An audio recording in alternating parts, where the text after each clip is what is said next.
Эми биринчи жолу ызаланат экенсиң, экинчи жолу жинденет экенсиң, үчүнчү жолу мындай бышып калат экенсиң, төртүнчү жолу көнүп калат экенсиң да.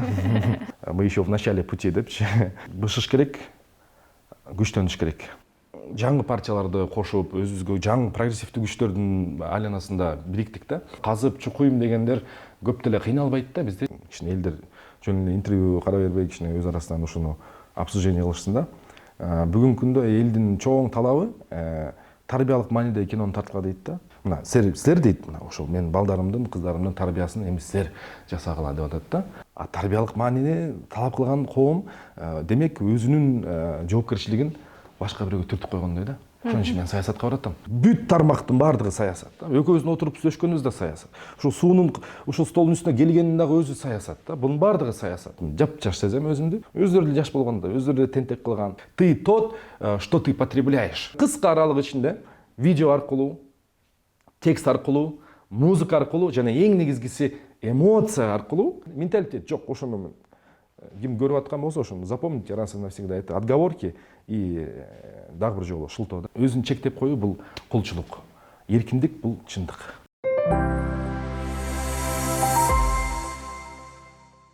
Саламатсыздарбы? Бизон медиа берүүсү сиздердин кызматыңыздарда. Аны мен Айперешен кылып алып барам. Бүгүнкү биздин студиябызда алып баруучу Тамада мурунку жана ошондой эле азыр жарандык активист болуп жүргөн Эркин Нурбаев. Саламатсызбы? Саламатчылык Айпери. Биздин эфирибизге кош келипсиз. Рахмат, чакырганыңызга кош келдиңиз. Сизге рахмат. Биздин чакыруубузду четке какпай, убактыңызды атайын бөлүп, ушундай ысыкта келип бердиңиз. Убакыт азыр көп да. Убакыт кенен да азыр жай ысык. Ошон үчүн тескерисинче сүйүндүм. Мен унутпаптыр, чакырып турушат экен дагы деп. Чоң рахмат. Эл негизинен сизди актер катары, режиссер катары, Тамада, алып баруучу жана ошондой эле көп жагыңыздан тааныды да. Анан медиада да иштеп жүрдүңүз, азыр дагы иштеп атасыз. Анан тамадалык кылдыңыз, саясатка барып 4 жолу жеңилүүгө учурап, саясатка да аттанып көрдүңүз. Анан азыркы убакта жайдын ысыгында эмне менен алек болуп атасыз?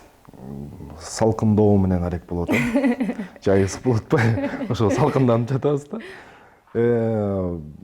Туура айтасыз. Өзүмдүн жашоомдо бир канча тармакты чогуу алып кеткенге ошо аракет кылдым. Ар кайсы тармакта ар кандай жетишкендиктерге болбосо мындай ушул ар бир тармактын өзүнүн жолун басып өттүм. Эми ошонун баардыгын мындай туйунтмалап деличи. Анан саясатка кептелип калдык. Себеп дегенде өзүңөр билесиз, 2020-жылы өзү ушундай бир социалдык, саясий жактан өтө курч жылдардын бири болуп калды. Ошондуктан баардык коом мобилизация болуп, өзгөчө мына жаш муун, биздин муун, бизден да жашыраак муун мобилизация болуп, анан ошондон улам саясатка барганга бир чети аргасыз болуп калдык да. Эми ошол эле жолдо уланып жатабыз. Өзүңүз айткандай 4 шайлоо катарынан жеңилүү ызасын көрүп калдык, бирок колубузду кушурган жокпуз. Мындан ары дагы ушул аянтчада, ушул тармакта өзүбүздүн командабыз менен чакан иш аракеттерибизди улантабыз деген ойдомун. Сөздү саясаттан баштап калдык, анан айттыңыз. Бүт эле жерде саясат болуп. Айтып калдыңыз, мындан ары дагы ушул саясат менен дагы эле кете беребиз депчи. 4 жолу жеңилүү ызасын тарткандан кийин кезекте да парламенттик шайлоо турат, ага да талапкерлигиңизди коем деген пландарыңыз бар окшойт. Сиз билесиз, партия, аталышы реформа. Ошондуктан бизде баардык нерсе партиянын чечими менен кошо болот. Мен азыр так баягы жооп бере албайм. Себеп дегенде биз партия менен ушул жакын күндөрү кайрадан чогулуп, улам утур дейт го, утулуп кала берсең жаман экен да, психологиялык жактан. Ошон үчүн азыр команда көп нерсе эс алууда, өзүнүн артта калып калган иштерин жыйынтыктап, этек башыбызды жыйып, кайрадан чогулабыз. Ошондон кийин албетте мындай расмий түрдө өзүбүздүн баракчаларыбыз аркылуу, массалык медиа аркылуу мындан аркы парламенттик шайлоо боюнча дагы пландарыбызды айтабыз. Анда сиздер ошо сиздердин артыңыздарда колдоп турган сиздердин идеялаштарыңыздар, ошолордун максаты менен, алардын колдоосу менен дагы да барабыз деген оюңуздар бар экен да, абдан жакшы. Анан 4 жолу жеңилүү ызасын тартканда канчалык оор болду сиздерге? Эми биринчи жолу ызаланат экенсиң, экинчи жолу жинденет экенсиң, үчүнчү жолу мындай бышып калат экенсиң, төртүнчү жолу көнүп калат экенсиң да. Мен деле түшүнүп атам эмне себептен биз жеңилип калып атканыбызды. Эми ал өзүнчө бир саясий талдоого, башкача бир чоң кеп, эгер аны бүгүн козгой турган болсоңуз, аны да эле айтып берем. Бирок Авраам Линкольн деп атпайбызбы? Мен жаңылышпасам, ошо Американын тарыхындагы эң бир чоң өзгөрүүлөрдү алып келген улуу инсан, тарыхый саясий инсан 17 жолу жеңилүү астына түшүп келген. Ошон үчүн мен тамашалап айтам, мы еще в начале пути депчи. Биз ал 17 жолу, биз 4 гана жолу. Ошон үчүн бышыш керек, күчтөнүш керек. Реформа партиясы сиз үчүн эмне? Жана реформа партиясын элдин арасында имиштер айтылып жүрөт да, Америка каржылайт депчи. Анан ушул негизи эле шамал болбосо чөптүн башы кыймылдабайт деп коет эмеспи? Ушул сөздүн төркүнү эмнеде жатат? Эмнеге Америка каржылайт деп айтып атышат? Ушуну айтсаңыз, анан реформанын тарыхын айтып берсеңиз. Реформанын тарыхы өзү 2012 жылы түптөлгөн партия, юридикалык жактан. Аны бизден ошо бир 10 жаш айырмасы бар улуураак бир оңчул идеянын, либералдык идеянын алып жүрүүчүлөрү агаларыбыз ачкан, негиздеген. Анан бир канча жыл ол партия мындайча айтканда юридикалык жактан бекитилип, анан иштетилбей келген. Ал эми 2020 жылы ушул билесиз, ушул айларда азыр күчөп калган, пандемия, кара июль деп атпайбызбы? Ошонун баардыгы күчөп, кызып, жогоруда мен айткандай социалдык, экономикалык, гуманитардык, жалпы эле элдеги акыбал аябай оорлошуп калганда, бир канча активдүү жарандар ушул мени командага чакырышты. Эркин чогуу бир команда менен ушул өзгөрүүлөрдү утурлай кызмат кылбайлыбы элибизге? Анан кызмат деген эле албетте ар кайсы тармакта кызмат кылыш керек. Бул биз буга баягы башыбызды сайып деле иштейбиз. Сөзсүз эле саясатка аралаш керекпи деген ушул ар кайсы түшүнүктөрдө мындай. Саясат бул кайсы бир деңгээлде чоң аспап да, инструмент. Анан ошол биз кыялданып аткан, биз көрүп аткан чоң өзгөрүүлөрдү ошол саясий инструмент аркылуу ишке ашырабыз деген тилек менен, изги ниет менен жолукканбыз. Командабыз чакан эле. Бизде кимдер бар экенин, кандай экенин баарды элдин баары ачык эле билет. Анан ошол команда менен бүгүнкү күнгө чейин деле уланып келатабыз. Негизи костяк. Анан жол катары дагы бир канча партиялар менен бириктик. Эгер сиз кабардар болсоңуз, бул Адилеттүү Кыргызстан партиясы, Элдар Абакиров өңдүү мыкты ишкер, таза ишкер, маанилүүсү. Экинчиден Аймен Касенов агабыз бар, Асман Алатоо деген партиясы менен. Ошол өзүбүздүн бир жылдык чакан тарыхыбызда 4 шайлоого катышып, анан уламдан улам, баягы мени сыймыктандырган нерсе, уламдан улам баягындай жаңы партияларды кошуп, өзүбүзгө жаңы прогрессивдүү күчтөрдүн айланасында бириктик да. Анан кеп имиштер шамал күйлөбөсө чөптүн башы кыймылдабайт дейт. Ал шамалдын багыты кайдан келет? Ал өзүнчө чоң маселе. Эми мен ачык нерсени айта алам. Биздеги ошо мен айтпайм, кошулган партиялар депчи. Мисалы ушул Аймен Касенов агабызды же Элдар Абакиров агабызды мисалы кантип ошол тараптын адамдары деп атоого мүмкүн деле эмес го дейм. Аларды эл арасында деле, калың эл деле кандай кайсы жактан билим алып, кандай жол менен жүрүп баратканын баардыгы ачык айкын билет. Анан бизде дагы мисалы өзүбүздүн сайтыбыз бар. Биздин эң негизги артыкчылыгыбыз бул ачыктык да. Биздечи ар бир мүчөбүз тууралуу толук маалымат бар. Бизде мындайча айтканда кээде тамашалап калабыз, бир мындай бизди иликтеп, казып, чукуйм дегендер көп деле кыйналбайт да биздечи. Себеп дегенде офисибиз ар дайым ачык, кирди, чыкты, каалаган киши кирет, отурат, жана чогулуштарыбызга угат. Толук ачыктыкта бизде мындай сыр ката турчу ачыгын айтканда эчтекебиз жок. Жаш баладайбыз да. Жаш баладайбыз. Апачыкпыз. Эң сонун. Негизи эле Эркин Нурбаев деген атты укканда мен биринчи айыл кемпти симулянттарды акылыма биринчи эле келет да. Анан ошол кинолор аркылуу сизди таанигам десем болот. Анан сиз мындан ары да ошо кино чөйрөсүнө аралашып, кино тартып пландар барбы же саясатчы эле болуп кетейин деп атасызбы? Кино деген бул менин биринчиден кесибим. Экинчиден мен жакшы көргөн кесибим. Анан мен ушул көп адамдарга түшүндүрүп атам да. Ошо мисалы саясатка барганын себеби менин кыялымдагы кинолор тартылса дейм да. Мисалычы анан ушул жерден мен бир чукулураак сөз айтып кетейин. Кичине элдер жөн эле интервью карай бербей кичине өз арасынан ушуну обсуждение кылышсын да. Бүгүнкү күндө элдин чоң талабы тарбиялык маанидеги кинону тарткыла дейт да. Мен айтам да, макул ал жактагы бар, тартыш керек албетте. Тарбиялык маанидеги кино депчи, анан тарбияны ошондо ата энелер режиссерлорго, актерлорго, медиа адамдарына, блогерлерге түртүп коет атпайбы? Мына силер дейт, мына ошол мен балдарымдын, кыздарымдын тарбиясын эми силер жасагыла деп атат да. Мен ага караманча каршымын. Тарбияны керек болсо ар бир ата эне өзүнүн үйүндө, өзүнүн очогунда, өзүнүн ордосунда баласына, кызына биринчиден ата эненин өзүнүн сөзү өтүмдүү болсун. Өзү тарбияласын баланы. Анан бала өзү тандайт да, кайсы кинону көрүп көрбөштү. Кино түбүндө негизинде бул эстетика да, бул маданият, бул талаш тартышты жарата турчу, адамды бир ойго сала турчу, же болбосо кайсы бир эмоцияларды жарата турчу чоң искусство да, башка искусстволордун синтези да, музыка, театр искусствосы, архитектура, жана башка көп ошол сүрөт искусстволорун баарын бириктирип кинодо чагылдырып атпайбы? Ошон үчүн кино эң негизги кезекте биринчи адамга эстетикалык бир даамды тартылыш керек да. Тарбиялык маанини талап кылган коом демек өзүнүн жоопкерчилигин башка бирөөгө түртүп койгондой да. Ошон үчүн мен саясатка баратам.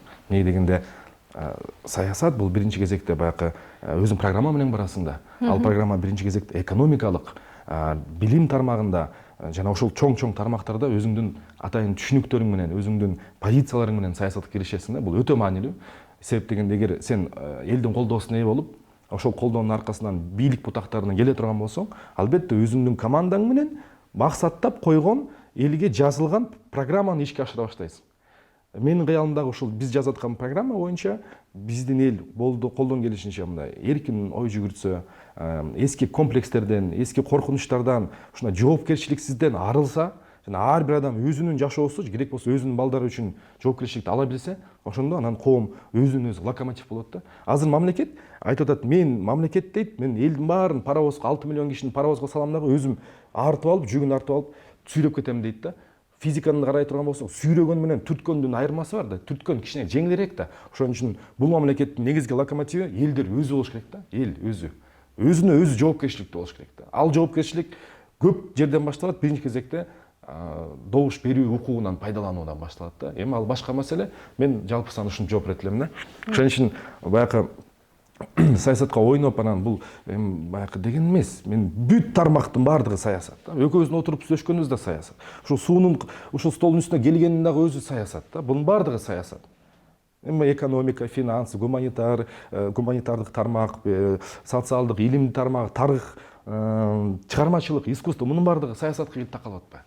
Мисалы, ошон үчүн мен ошо саясатка келгенин себебим кинодо дагы көбүрөөк эркиндиктер пайда болсо деп тилейт элем да. Антпесе мен билем, кыргыз киносулар мен деле азыр ким көрүп атса толук кошулат. Кыргыз киносу эки тармакка бөлүнөт. Мына бирөөсү коммерческий, азыр мына азыр 4 күзүндө 4 кино чыгат. Бакыттардын Аяш деген Шерине, Бакыттардын Осмонкановдордун Шерине. Жок, алардыкы эмес экен. Шерине бул Эрмек Эмиль Эсеналиевдин. Ошол сыяктуу да, темаларын карай турган болсок, мына Шерине, Аяш, анан кийин Жора Гуля чыгат экен экинчиси. Анан, по-моему, Руслан Акунун киносу чыгат. Ушундай белгилүү. Анан дагы катышат, майда чүйдө балдар биригип, алар дагы жеңилет, биз айткандайчы, кассаларда толбой калат, алар рызаланат, кинону тыштайт, тажап кетет ошо мененчи. Кино тармагы өзүнөн өзү эле мондай кыжу болуп атат да. Анан экинчи тармак бул эл аралык фестивалдарга бара турган, мындай эстетикалык, мындай философиялык багытта деличи, арт-хаустук кинолор бар. Аны менен Кыргызстан аябай эле таанымал дүйнөгө. Дүйнөлүк фестивалдарда, мисалы, Боз үй, Бүркүт, Ак мөңгүлүү асказоолор, Талаалар, ошол болсо, бул Кыргыздын киносу экен деп анан бүт арт-хаустук кино бүт эле баягы жайлоодо, айылдарда ушундай тартылат да. Анан кино деген бул чексиз тармак да. Ошон үчүн бул тармакта дагы эркиндик, кенендик, каалаган темаларды көтөрүп, коомго мындай ачык айрым темалары көтөрүлүп, мисалы, Сундукбеков чыкканда эсиңизде кандай талкуу болду эле да. Мен каалайт элем ошол кинолор бара ошол көбүрөөк талкууга түртө турган кинолор болсо депчи. Биздики азыр жеңил да, мындайчы. көрүүчүнүн талабы ошол да. Элди көрдү, 2 сааттык күнүмдүк баягы оор турмуштан бир аз алаксып, алакда болуп, күлүп, жайнап, алды эле жакшы. Анан кайра кетип калат да, ойлонгон мыслительный процесстер не запускается. Хотелось бы, чтобы они почаще запускались, да? Кайсыл бир өлкөнүн келечегин көргүң келсе, анда ал өлкөнүн жаштарына кара деген сөз бар эмеспи? Аңсыңарындай. Бар. Ооба. Анан биздин кыргыздын жаштарына карай турган болсок, бүгүнкү биздин кыргыз жаштарынын бүгүнкү абалы кандай жана кыргыз жаштары кандай болуш керек сиздин оюңузча? Мен учурдан пайдаланып кыргыздын жаштарына, жаш муунга болгон эбегейсиз чоң сүйүүмдү билдиргим келет. Мен жаштарды аябай жакшы көрөм. Биринчиден мен өзүм деле жашмын. Негизичи, меня не надо скидывать со счетов дегенде, болгону 30-тун мына кырына жетейин деп калдык. Жап-жаш сезем өзүмдү. Өзүм негизи биздин коомдо ошол жаш боюнча мындай көп нерсе басмырланып, дискриминация болуп, жанакы стереотиптер бар да. Анан акыл жаштан, асыл таштан деген сөздөргө жакшылап уга турган болсок, албетте көптү көргөн билет деп атпайбызбы? Ошон үчүн мен ойлойм, азыркы кыргыз жаштары чындап эле мыкты. Эмнеге дегенде, алар жаңдоордун малдары да, бизден кийинки, менден кийинки 20 жаштагы алар жаңы муунда. Алар төрөлгөндө эле мына телефон менен, интернет байламтасы менен ушул жаңы дүйнөдө таралды да. Значит, мен эволюцияга ишенем. Мисалычы, эволюция деген сөз бул уламдан улам, жаңы муундан улам жаңыган сайын, сөөгүк чыгарган сайын, мисалы, мыкталанат да. Мен ушул көп адамдарга кошулбайм, мисалы. Азыркы жаштар бузулду. Азыркы жаштар, ушулар эле түшүнбөй атат да. Анан убагында силер көп нерсени түшүнгөн болсоңор, эмнеге ушул жаштарга шарт түзүп берген жоксуңар? Же өзүңөр жаш болгон эмессиңерби деп мен кайрылат элем да. Өздөрү деле жаш болгондо, өздөрү деле тентек кылган. Просто ошолордун тентектери, кыйты-мыйтылары деген ошол убакта көрүнбөй калган, билинбей калган, угулбай калган, мындай кеп имиш болуп эле мындай достордун кругуна калып калган да. Анан азыркы жаштарга мен дагы бир жолу айтам, аябай ишенем. Жаштарды аябай жакшы көрөм. Себеп дегенде, мен бир нерсени байкадым, мисалы, барган сайынчы, могул биздин жаштарчы барган сайын гумандуу болуп баратат да. Биздин муунду айтпай эле кой, бизден улуураак муундар кичине мындай убакыт жестокий эле да. Мындай эркекче, көчөдө, муштумдун күчү менен, мондайчы күчкө салынып, ушундай заман жашап калдык да. Азыркы жаштарды мындай мен карап турам, кээде силер деле чакырып каласыңарбы? Чогулуштарга, ошолорго барып, карап, угуп, мынтип, сүйлөшүп, максаттарың кандай, эмнени кыялданасың десе, аябай сонунда, байке, мен монун кылайын деп атам. Мен азыркы жаштар мени чындап суктандырат да. Алар барган сайын стереотиптерден алыс, барган сайын жанакы кыргыздын кыргыз экенин, кыргыздын нукуралуулугуна чындап кызыктар, аябай көп изилденишет, окушат, анын үстүнө жаңы медиа мүмкүнчүлүктөр ага жаңы мүчүттөр түзүп берет, мисалы. Ошондуктан мен могул жаштардын, алардан кийинки жаштардын, алардан кийинки мен деле мисалы балабыз чоңоюп, балам чоңоюп келатат, алардын келечегине мен көбүрөөк ишенем да. Себеп дегенде, улуу муундун кылыктарын, улуу муундун ой жүгүртүүсүн мен көрүп атам да. Тарынтпайм эч кимди, мен персонага өтпөйм. Сиз же сиз депчи, бирок жалпысынан ала турган болсок, мындай кул мүнөздүк, багынып берүүлүк, мындайчы кошоматчылык, анализди кыла албоо деген сыяктуу ушундай кемчиликтер улуу муунда прослеживается больше, и это факт. И мен суранат элем, эч ким таарынбасын, бул факт да. Могул жаштар эркин өзүнүн оюн так айтат, мындай тартынбай айтат да. Билбей жатса дагы ошо сурайт да, эң негизгисичи. Это главное. Жаштар сурап туруш керек да. Жакшы.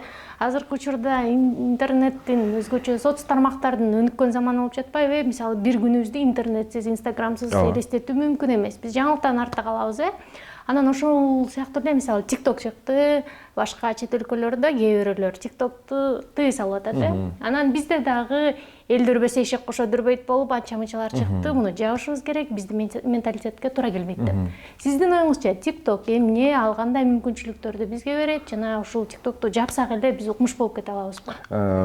TikToктон башка дагы маселелер толтура, чачтан көп. Аны жабам деген адамдар жакшы түшүнүш керек. Ошол TikToктон башка маселе көп экен. Биринчиден, экинчиден TikTok деген бул менин баамымда эң мындай кандай платформа десем, эң ыңгайлуу платформа да. Себеп дегенде барган сайын маалымат көбөйүп баратат да. мисалы адам баласы дейт акыркы 50 жылда буга чейинки жашаган 200 жылдык адам баласынын тарыхына караганда бүгүн көбүрөөк маалыматты сиз менен мен мисалы же ошо убакта биздин тегерегибизде байкелер 200 жыл мурун 100 жыл мурун жашаган адамга караганда 1000 эсе билимдүүлүк да. Себеп деген бардыгы биз потребление, контент, интернет аркылуу. Азыр мисалы мындай түшүнүк бар. Ты тот, что ты потребляешь в интернете дейт да. Кайсы контентти сен көрсөң, сен ошол адамсың деп атат да. Демек, биринчиден контент көрүү адамдын өз эрки да, өз укугу да, өзүнүн жеке тандоосу да. Анан ошого жараша интернетте өзгөчө ошо TikTok, Instagram, социалдык түйүндөрдө атайын тетиги ошол чирип кеткен бети жок батыштан чыккан продукциялар алгоритм деген түшүнүккө ээ болот да. Аны деген ошо колдонуучулар түшүнүш керек. Алгоритм деген сөз сен эмнени көбүрөөк көрүп, эмнеге көбүрөөк ыктасаң, ошол нерсе сенин экраныңдын алдыңа чыгат да. И сенин балаң да ошол да. Эгер сен мен жана жогоруда тарбиянын жоопкерчилиги тууралуу айтып атпадым белем. Түртүп салат депчи. Анан ошонун эле бир түрү да. Ошону жапса, менин балам тарбиялуу болуп өсөт депчи. Эми бул чоң жаңылыштык. Азыр VPN деген доордо азыр 2 жашар, 3 жашар бала YouTube'да монтуп алып, каалаган каналын казып, каалаган каналын көрүп атсачы, уже никто не запретит. Аны уже моюнга алыш керек да. Же өзүбүз ошонун альтернативасын ойлоп табалы. Ток дейбизби, билбейм, бирикеде өзүбүз жана өзүбүздүн продукциябыз дүйнөгө тартуулап, ошол рынокко чыксын, акча алып келсин деп, анан колубуздан келбегенден кийин кичине мындай ары жоктукту токтотуш керек да. Ошол эле TikTok боюнча айта турган болсок, мына бул эң сонун кросс-платформенный мүмкүнчүлүк да. Себеп дегенде кыска аралык ичинде видео аркылуу, текст аркылуу, музыка аркылуу жана эң негизгиси эмоция аркылуу кыска 15 секунддук, 60 секунддук видеонун ичинде эң пайдалуу маалыматтар алып атам. Мен TikTok'та отурам. Азыр мен ача турган болсом, мен алдымда деген, мисалы, кантип даамдуу тамак жасайбыз, мисалычы. Мына азыр Олимпиаданын эмеси, мен Олимпиаданы көрүп атам. Азырчы. Анан мен эмнени карасам ошол чыгат да. Мен уялбайм аны көрсөтүштөн эч кимде. Мына ОМКС чыгып атат. ОМКСти эч ким билбейт, мисалычы. Бул сонун мүмкүнчүлүк болуп атпайбы? Анан кимде ким коркуна турган болсо, анда биринчи өзүдөн баштасын. Тарбияны башка бирөөгө жүктөп, анан башка бирөөдөн коркутуу менен, жабуу менен эч качан эч маселе чечилген эмес. Азыркы дүйнөдө маалымат азайбайт. 1000 чектесең дагы ал ашып түшүп башка жыртыгынан кирип жеткенде, ошондо анан нак трагедия ошондо болот да. Жанакы запретный плод сталык деп атпайбызбы? Канчалык запреттер көп болгон сайын ошончолук ошонун мындай буйтама жолдору жаштар тарабынан жаштар силерсиз деле чечет. Кантип кайсы эмеге киришти, кандай контентти көрүштүчү. Жоопкерчиликти алалы да. Анан кыскача жанагы менталитет жөнүндө айтайын дедим. Менталитет деген түшүнүк өзү аңкоо, жалкоо, анан дагы бир жолу өзүнө жоопкерчиликти алгысы келбеген адамдардын керек болсо бийликтин шылтоосу да. Эң жөнөкөй мисал бул Корея мамлекети. Бул Түндүк Корея жана Түштүк Корея. Бир эл. Азыр карай турган болсок, бойлорунда айырмачылык болот деп атпайбы? Түндүк Кореяга караганда Түштүк кореялыктардын бою канча бир сантиметр узунураак дейт. Алардын жетишкендиктери интернет, технология, кей-поп маданияты жана башка жетишкендиктер боюнча азыр мисалы армиясын күчөтүп атат Түштүк Корея. Эми алда канча бийик да, бирөөгө бир эл да. Дегенмен корейлердин менталитети ушундай десек, анда менталитет иштеп кетмек да. Эмнеге Түндүк Кореянын жашоосу жанакы кичине тайып калган диктаторго байланып калгандагы Түштүк Кореяныкы эбегейсиз, токтоосуз чоң жетишкендиктер болот. Бир эл, значит, менталитет здесь ни при чем. Менталитет жок. Ал шылтоо, ал кантип колдон келебиз, кантип ишке ашырабыз деген мүмкүнчүлүк эмес. Ал мындай канткенде ошол биздики болбой калат деген шылтоо деп эсептейм. Менталитет жок. Ошону ким көрүп аткан болсо, ошону запомните раз и навсегда. Это отговорки и дагы бир жолу шылтоо да. Түшүнүктүү. Ошондой эле TikTok'то дагы активдүү колдонуп экенсиз, жана Instagram'да дагы активдүү колдонуучу болуп саналасыз. Учурда Instagram'да канча подписчигиңиз бар? 200 тегерегинде. 225 миң.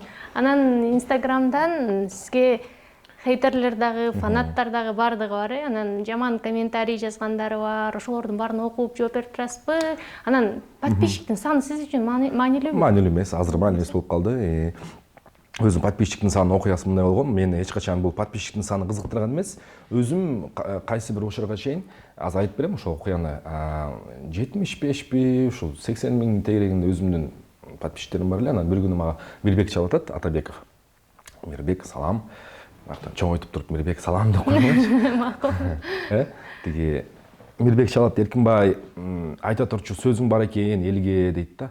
Анан көп кишилер сени баягы көп киши укпай атат, баягы көп кишиге жете албай атасың. Бирок мен сага ишенем. Менин именно гиф бар эле, ошого катышып бербейсиңби деп атпайбы. Анан көп ойлондум менчи. Эмне кереги бар гифтин деп анан мындай ойлонуп анан Мирбек өзү чакырып атса, ушундай бир сунуш киргизип атса, катышайын дедим. Катыштым. Анан пандемия болуп токтоп калды да алчы. Катышкандан кийин анан адам саны көбөйүп кетти. Бирок көп нерсе баягы мындай сапаты жогураак да. Сапаты жогураак. Мен бир топко чейин мындай ичимен ушу ызаланып, уялып жүрдүм. Азыр болсо кандай болсо ошондой кабыл алам. Себеп дегенде андан кийинки көп катталуучулардын саны бул ошол шайлоо өнүктүгүнөн баштап аябай көбөйдү. Былтыр ушул айдан баштап өзгөчө октябрь айында аябай көп болду. Өзүнөн өзү келишти. Азыр деле катталып атышат. Өзүмдүн аудиториямды мен топтоп атам. 225 миң болобу, 435 миң, азыр мага айырмасы жок. Мага ошол мен берип аткан ойдун, мен берип аткан маалыматтын жок дегенде 225 миң эмес, 225 киши дагы эмес, 25 кишиге жете турган болсо, мен үчүн ошол жетишкендик да. Себеп мен түшүнүп атам да, кеп санда эмес, кеп ал жагына сапатта да. Фейктерге. Фейктердин эмесин атакасын жакшы эле башыман өткөрдүк. Мен атайын ошо фейк фабрикалар бар экенин билем. Аларды ким ишеткенин деле мындай аттарын азыр айта албайм, бирок мындай божомолдоп биз деле билип калдык кимдер экенин. Алар мындай эле эл арасында таанымал, мындай активдүү ар кайсы соц тармактардын колдонуучулары, Facebooктун колдонуучулары, ошон үчүн алардын атакасына жашадык. Кудайга шүгүр аман эсенбиз. Азыр мен фейктер менен мурун баягындай чындыкты айтып берүүнү аракет кылчумун да. Алар сөзсүз эле фабрика троллдон эмес, мындай эле адамдар фейк болот. Негизи эле биздин мамлекеттин эң чоң ушул баягы кемчилиги биздин адамдар өз жүзү менен өзүнүн оюн жаза албайт да. Коркот, аңкоо, билими жок. Жүзүн жашырышат. Көчөлөрдө басып жүрөм, кафелерде тамак жейм, эл көп жерде жүрөм. Кимиси ким экенин билбейм да. Балким мага оң жактагы мырза же айым фейкти жамын алып жазып аткандар да. Ошон үчүн мен дагы бир чоң кыялым, биздин эл ошо фейктин каранынан чыкса, жүздөрүн ачса, ачык коом болсок да. Кандай болсун? Мен жакпаймбы? Өзүңдүн жүзүң менен айт, мисалчы. Мен бандит эмесмин, мен колумда бийлик бутактары жок, мен эч кимге жаманчылык каалабайм. Менин кыймыл аракеттерим жакпайбы? Өзүңдүн баракчаң менен түз айт, коркпо. Менде кемчилик бар болсо, мен сөзсүз угам, ошого жараша түзөлөм, мен деле оңолом. Коркпойм да. Эң негизи коркпой, түз айткан жакшы да.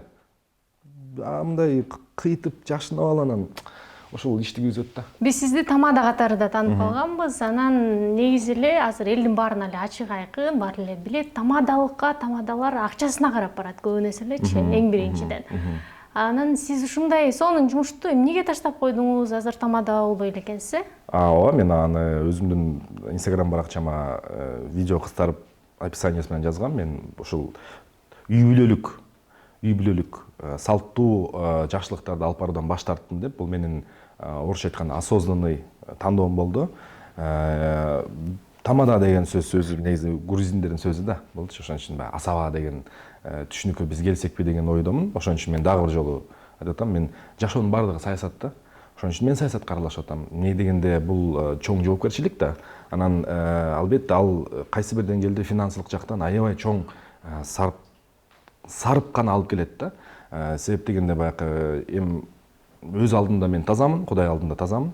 Саясатка өзүмдүн жеке байуум үчүн кайсы бир схемаларды иштеп чыгып, кайсы бир сүйлөшүүлөр аркылуу өзүмдүн бир жеке капчыгымды толтуруп алуу максатым бар болгондо, эбак эле башка партиялардан жана башка саясий сунуштарга макул болуп жөнөп жашоомду жайгарып кетмекмин. Ал эми тойдон баш тарткандын себеби дагы бир жолу өзүмдүн жеке жоопкерчилигим. Себеп дегенде ушул тойго чыкканда негизи адамдарга жакшы маанай тартылыш керек. Алып баруучунун асабанын максаты жакшы маанай тартылоо, ошол иш-чараны ирети менен, кырааты менен алып кетүү жана жалпы ушул 200-300 келген адамга көңүлүн көтөрүп берүү да. Мен азыр колума микрофон тийсе, ачуу сөздөрдү сын ачуу сынды кыргыздын кыргыз болуп кемчиликтерине баса белгилеп анан кемчиликтерин айтып салып атам да, кайсы жакта болбойм. Конок болуп барсам сөз тийип калса, болгондой биз өзүбүзгө келишибиз керек. Биз мондай кошоматчылык, эки жүздүүлүк, жасалмалуулук деген сыяктуу көрүнүштөрдөн арылышыбыз керек деп мен айтып атам. Анан мен дагы бир баса белгилеп кетчү нерсе мындай. Эмнеге кыргыздар дале тойду 2 жаш үчүн эмес, ошол конверттердин айланпасы үчүн жасайт. Эмне үчүн тойду чыныгы бата үчүн эмес, мындай өзүнүн социалдык статусун жогорулатуу үчүн жасайт. Мунун бардыгы факт. Муну эч ким талаша албайт. Анан ойлонуп отуруп мен бир түшүнүккө келдим. Илгери кыргыздар мына 100 эле жыл мурун мындай чакан коомдо жашачу. Себеби биз көчмөн калкпыз да. Анан бир айыл кыштак сай болуп, урук болуп, мындай плотно жашаганга биз мажбур болчубуз да, айпери. Себеп дегенде мындай бирибизге тыкыз жашабасак, каяктан кайсы душман келип малын чаап кетет. Кечинде уктаган адам, тынч жаткан эл дүрбөлөң салып, эртең менен гүлү көккө сапырылып кетпейби? Ошол эл аман калабы деген түшүнүк болгон үчүн эң негизгиси адамдын биринчи талабы, бул жашоодо келген баягы түпкүлүктүү талабы бул безопасность, коопсуздук маселеси. Ошон үчүн илгери кыргыздар коопсуздук үчүн бир муштумдай болуп түйүлөлү дагы келген душмандын же болбосо келген апааттын мизин кайтаралы деп, момундан бир муштумдай болуп мындай плотно жашаган. Ошонун негизинде биздин коомдо мындай ыктап бири-бирине бекем жашаганда. Эми аз карап тургула, заман өзгөрдү, шаарлар курулду, дүйнө жүзү ачылды, интернет келди, свет келди, Wi-Fi бүт баягы технология өнүктү, а биз дале өзүбүздүн момундайынан болгон бир баягындай жашаганды дале уланып келатабыз да. Бул мындай каныбыз менен айланган коомдук биздин адаттарыбыз дейчи. Муну адат десек болот. Ошон үчүн бара-бара бул социалдык институттар ажырап баштайт. Бара-бара коом, кыргыздар бара-бара мындай майда топторго өтүп баштайт. Бара-бара коом менен адамдын ортосундагы кандай айтсам, конфликт дейбизби, ошол түшүнүктөрдүн ортосунда чоң айырмачылык пайда болот да. Себеп дегенде өнүккөн коомдун өзгөчөлүгү ал коомдо бир адамдын өмүрү, бир адамдын тандоосу жана бир адамдын жоопкерчилиги башкы бурчта турат. Основной угол, фокус ошондо. Ал эми коомдук мындай общественный болсо акырындап жойуло баштайт да. Мен муну азыр айтып атам. Бул жакынкы бир 5-10 жылда боло турчу окуялар да. Бара-бара тойлор кыскарат, алар бара-бара мындай чаканыраак болуп баштайт дагы. Анан ар бир адам тоюнда өзү көргүсү келген, бул жашоодо сүйлөшкүсү келген, мамиле түзгүсү келген, чындап, чын ыкластан сүйгөн жакын адамдарын гана чакырып баштайт дагы. Анан баягындай кыжы-кужу келген, калкылдаган элдин саны акырындап кыскара баштайт да.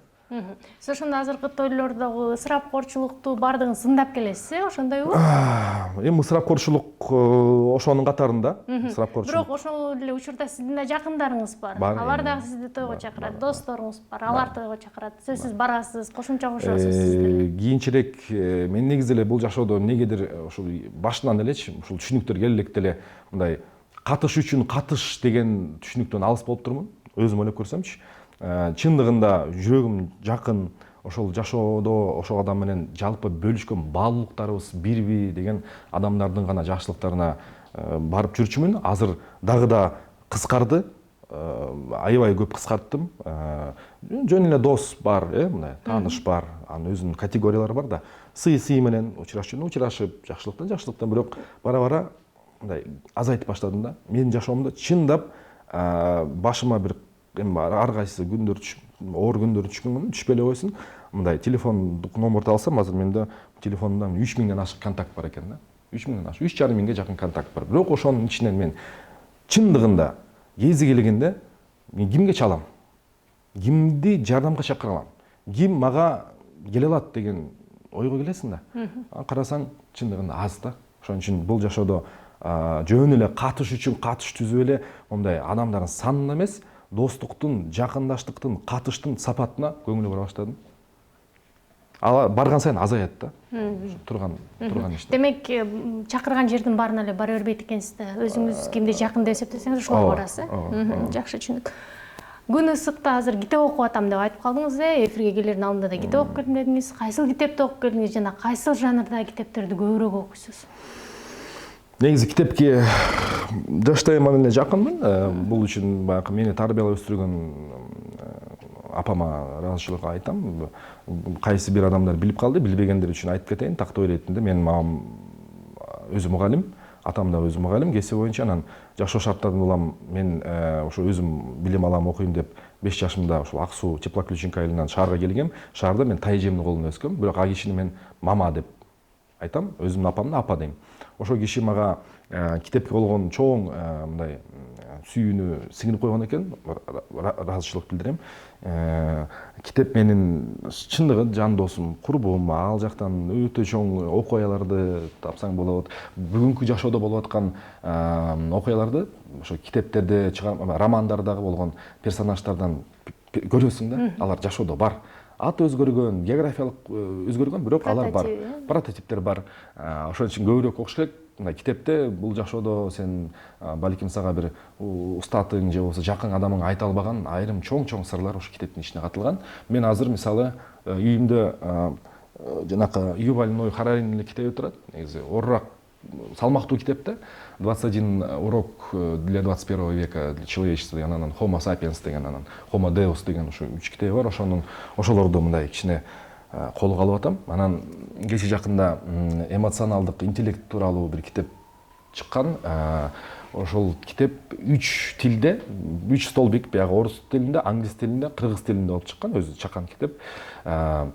Ошону окуп чыктым. Эмоционалдык интеллект бул мен мындай кыргызчага которуп көрөйүн дедим. Ошонуч акыл бар, аны интеллектуалдык интеллект десек болот да, акыл менен аны мерчеми бар да.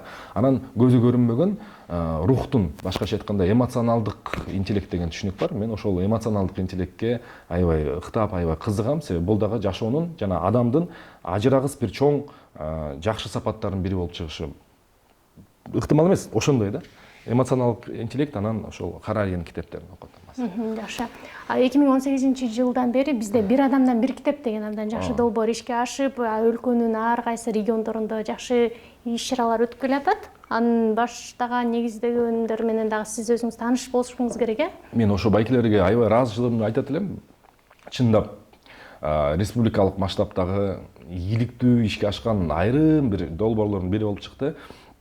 Тилекке каршы мындай түздөн түз очный таанышпаптырмын. Бирок Facebook'тан окуп жүрөм. Мыкты байкелер, аябай сыймыктанам. Учурдан пайдаланып рахмат айтам. Анан өзүм деле катышкам ал долбоорго. Аябай көп катыштым. Аны элдер билет. Эң акыркы суроо болсун. Биздин бүгүнкү өлкөнүн саясий абалына кандай баа бере аласыз? Оор. Саясий акыбал оор. Элдин баары билет. Экономикалык акыбал оор. Экономика менен саясат экөө эгиз коозуда ээрчишкен түшүнүктөр, фундаменталдуу эки түшүнүк. Ошондуктан мен аябай оор деп баалайт элем. Бирок буюрса бул күндөрдө дагы башыбыздан өткөрүшүбүз керек. Биз как эл катары, улут катары, мамлекет катары, эгемендүү, суверендүү мамлекет катары кадимки эле боло турчу процесстерди жашап атабыз башыбыздан. Бул процесстерди биз көрүшүбүз керек. Муну баштан өткөрмөйүнчө сабак албайбыз да. Мурда илгери сабактарды алган элек, бирок ага эч ким көңүл бурган жери жок. Тарыхты актай барактары деген бир түшүнүк бар, билесиз. Тарыхта бизге жетпей калган же кайсы бир деңгээлде кыргыз үчүн бурмаланып берилген тарыхтын сүртүмдөрү бар. Биз ошону эсибизде мындай акылы эсибизде мындай актай барак катары калып калды, пробел болуп калды да, мындайча айтканда. Ошон үчүн тарыхты улам кылчайып тарыхты караш керек, ошол жакты изилдеш керек, тарыхтан сабак алыш керек сөзсүз түрдө. Анан мындай көп процесстерди мындай өзүбүзгө анчалык оор тийбегендей кылып деле оталып кетсек болот негизичи. Бирок эмнегедир кыргыз эли бүгүн ушунчалык ушул процесстерди көргүсү келип атабы, мындай кайсы бир деңгээлде өзүн өзү ооруткусу келип, өзүн өзү мындай машырканып деличи, мындай ошону жашап өтмөйүнчө жакшылык келбейчүдөй болуп жашап атабыз да. Саясий акыбал ошондой азыр. Чоң рахмат. Сизге эми эркин микрофон сунайын. Рахмат. Айпери Эшенкуловага рахмат. Бизон медиага ыраазычылык билдирем. Иштериңерге ийгилик болсун. Мен эркин микрофон болгондо эми бардыгы эркин болуш шарт эмес, эркин болуу шарт деген мени жазып калды өткөндө бир подписчик чемеге. Мен ошого чакырат элем көрөрмандарды. Мендей болуш шарт эмес. Ар бир адам өзүнчө индивид. Өзүңөрдүн тандооңорду, өзүңөрдүн жүрөгүңөрдү, өзүңөрдүн каалаганыңарды колдон келишинче кайсы бир мыйзам ченем алкагында, моралдык этикалык ченемдердин алкагында ишке ашырышыңарга тилектешмин. Бул жашоодо өзүбүз келгенбиз, өзүбүзгө өзүбүз жооптубуз, айланан тегеректерге жооптубуз. Ошондуктан мен кыргыздын эртерээк ушул терең уйкудан ойгонушун каалайт элем. Кошоматчылык жана мен айткан эки жүздүүлүк, алсыздыктан ошо арылышын каалайт элем. Эртерээк өзүбүзгө келип, мындай эртерээк биз ким экенибизди, кайдан келгенибизди жана каяка баратканыбызды эртерээк аңдап, билип, түшүнүп, ошого чындыкка ачуу болот да, чындык. Ошого түз карап, ошо чындыкты. Ооба биз ошол жерден кемчилик кетириптиз. Бул жана алсыз экенбиз. Ошону моюнга алып, бир адам өзүнүн жашоосун канткен оңдойт? Качан өзүнүн кемчилигин толугу менен, ооба мен могу жерден туура эмес кылдым деп моюнга алганда. Ушул сөзүңүзгө каралчы. Чындык деп атпайсызбы? Чындык деген эмне өзү? Чындык деген бул абдан чоң, терең философиялык суроо. Чындык ар бир адам үчүн ар кандай. Ооба, ар кимдин өзүнүн чындыгы бар эмес. Чындык бул, менин оюмча, бул чындык бул эркиндикте турат да. Эркиндиктин өзү чындык. Себеп дегенде ушул эркиндикти самаган, эркиндик менен жашаган адам чындыкты издейт да. Кептелген, курчалган жана чектелген адам эркиндикти издебейт. Ал багынып берүүнү издейт да. Багынып берүүнү каалап калат да. Себеп дегенде башка бирөөгө өзүнүн тагдырын, турмушун, жашоосун, үй бүлөсүн, балдарын жоопкерчиликти артып коет дагы. Анан мага ушул жетиштүү деп өзүн чектеп коет да. Өзүн чектеп коюу бул кулчулук. Эркиндик бул чындык. Макул, чоң рахмат. Рахмат сизге. Урматтуу көрөрмандар, ушун менен биздин берүүбүз жыйынтыктады. Бүгүнкү биздин коногубуз жарандык активист, алып баруучу жана чын эле көп кырдуу талант Эркин Нурбаев болду. Кийинки эфирлерден амандашканга чейин сак саламатта туруңуздар.